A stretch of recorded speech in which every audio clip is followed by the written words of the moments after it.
Our relations with China are being sorely tested again. Beijing is cranking up the rhetoric again, and we must be bracing for more trade sanctions and nasty retaliation from our friends in the Chinese communist government.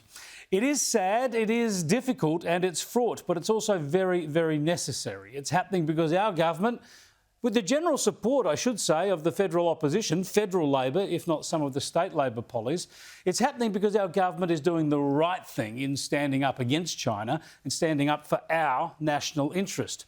The latest increase in tensions has come about because the federal government has cancelled the Victorian state Labor government's deals with China over the so-called Belt and Road Initiative, a grand Beijing scheme to develop infrastructure, generate indebtedness and increase its sphere of influence.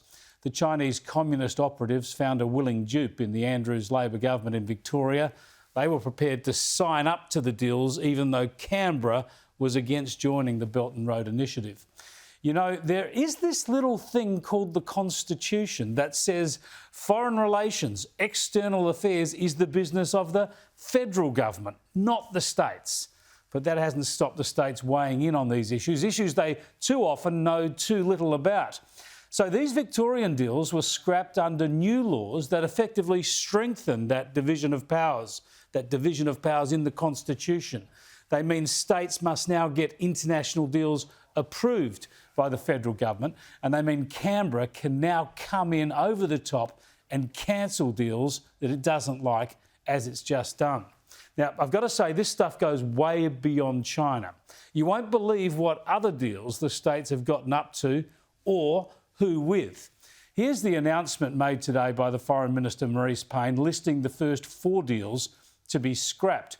Now, the first 2 you've heard plenty about. They are the Memorandum of Understanding for the Belt and Road Initiative and the Framework Agreement for the Belt and Road Initiative, both struck between Victoria and China.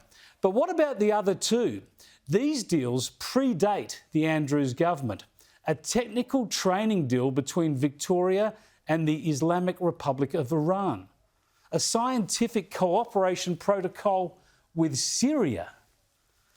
Iran supports terrorism. It has nuclear ambitions. It threatens to eliminate Israel. It's one of the original axis of evil nations. And Victoria does a technical training deal? And Syria has been run by an evil dictator, Bashar al-Assad, for the past 20 years. He took over the role from his father. And Victoria does a scientific cooperation deal? I think the states need to stick to their knitting. And I hope the federal government keeps looking at these deals. There's more than 1,000 of them to examine. And I'm tipping there'll be more that ought to be torn up.